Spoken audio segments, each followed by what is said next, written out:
What is it, my ducks and drakes? Welcome to the Carter Lake, and today we will be reading chapters 5 and 6 of Misunderstanding, Standard Sites fanfic by ElliottGreen333. If you'd like to check out the fic for yourself, the links will be in the description to the book and the author, as well as the trigger warning. So if there are any triggers in this couple chapters, check out below so no one gets hurt, please.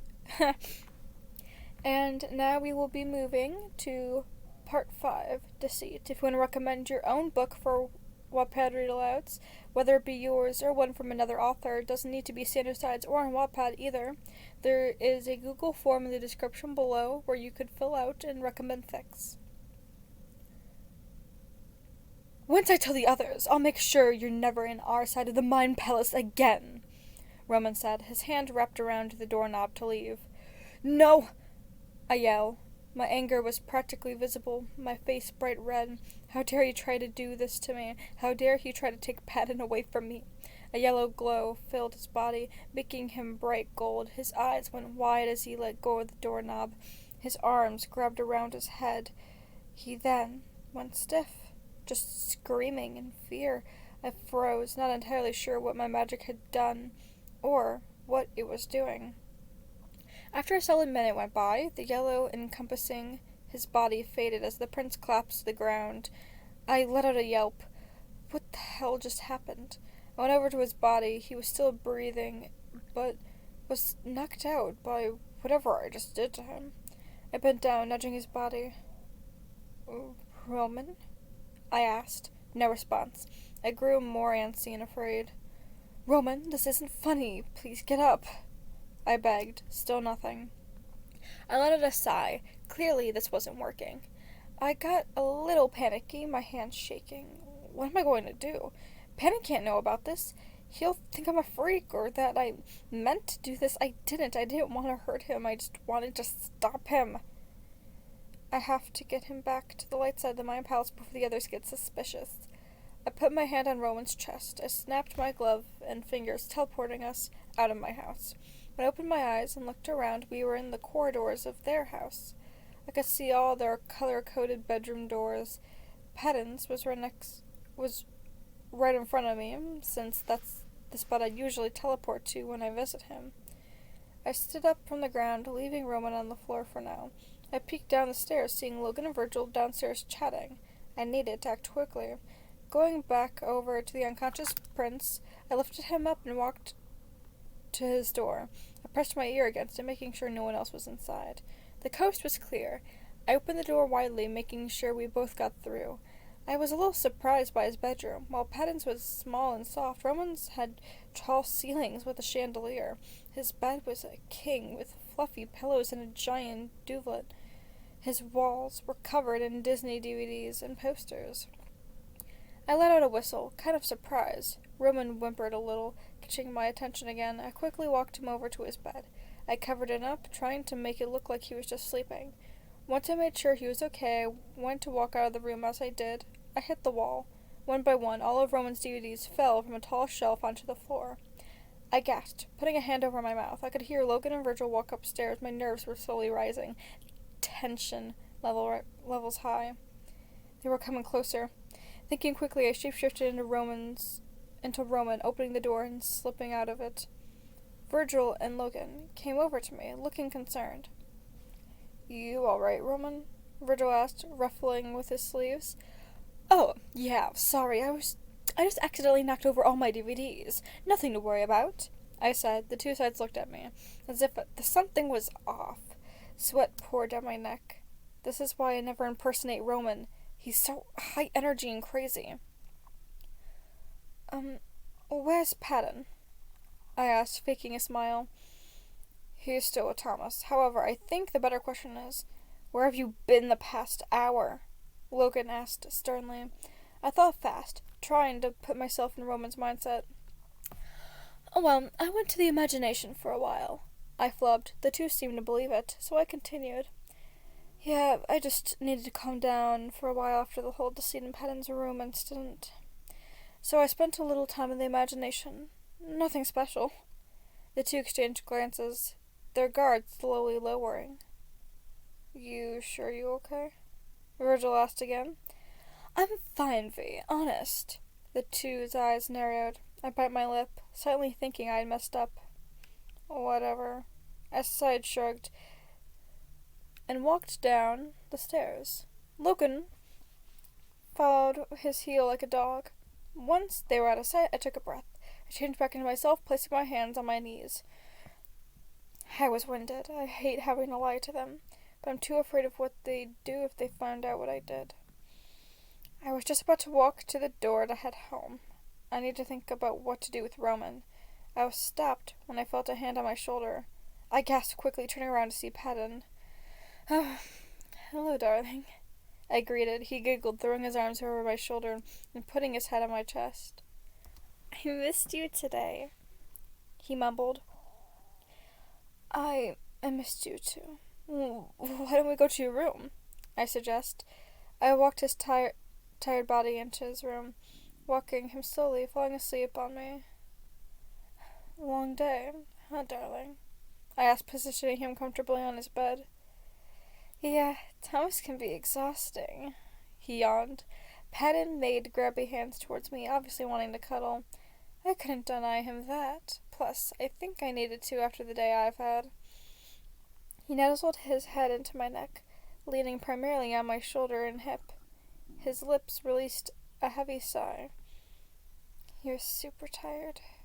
I placed a kiss on his head, watching his face smile in delight.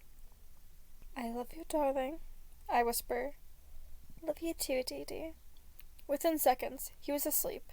As much as I wanted to stay and be with him, I had to leave. I had already overstayed my welcome.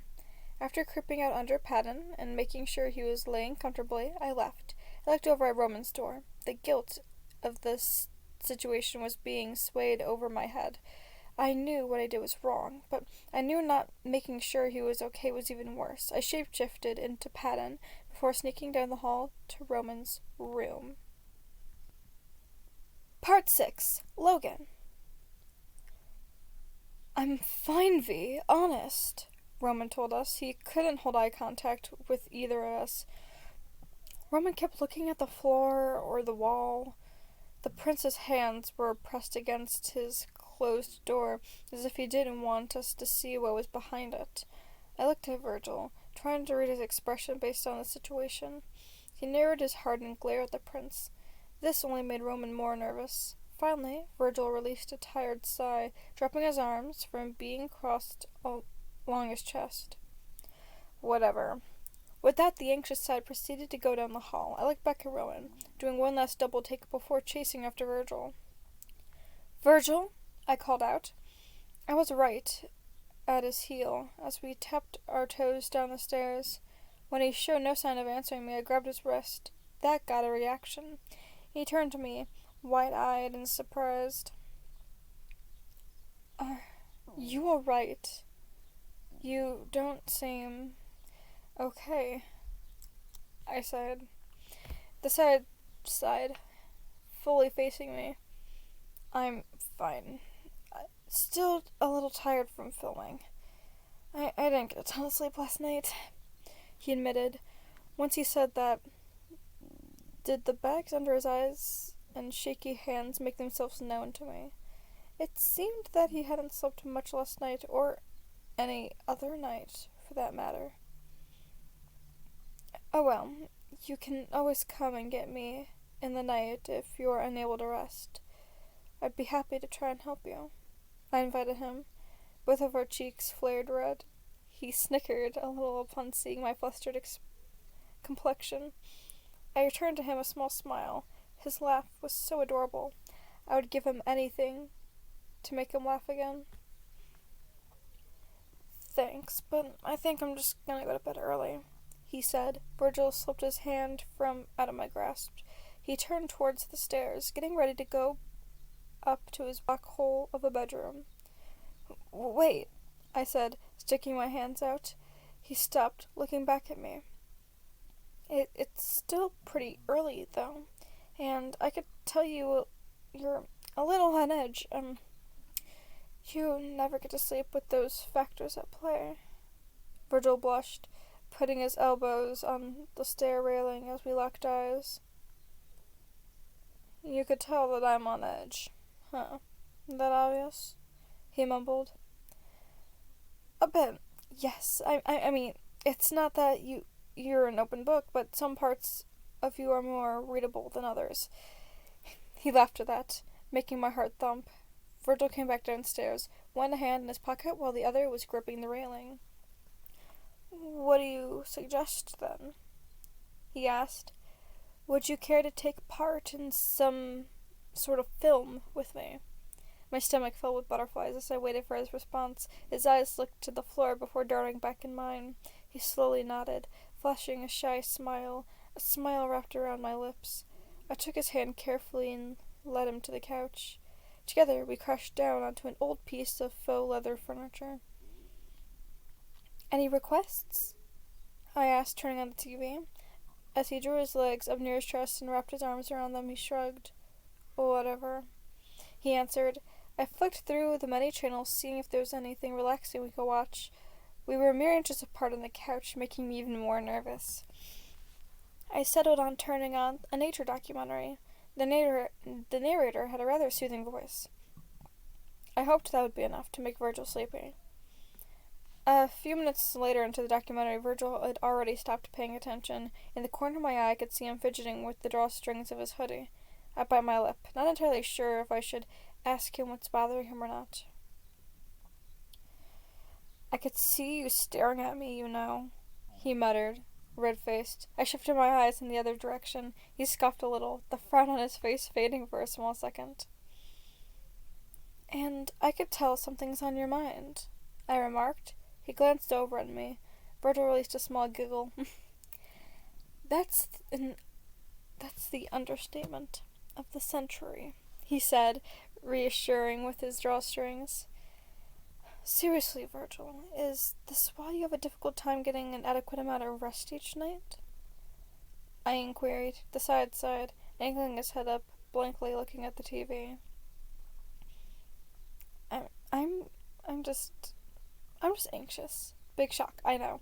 Ever since Deceit came back, I never slept the same.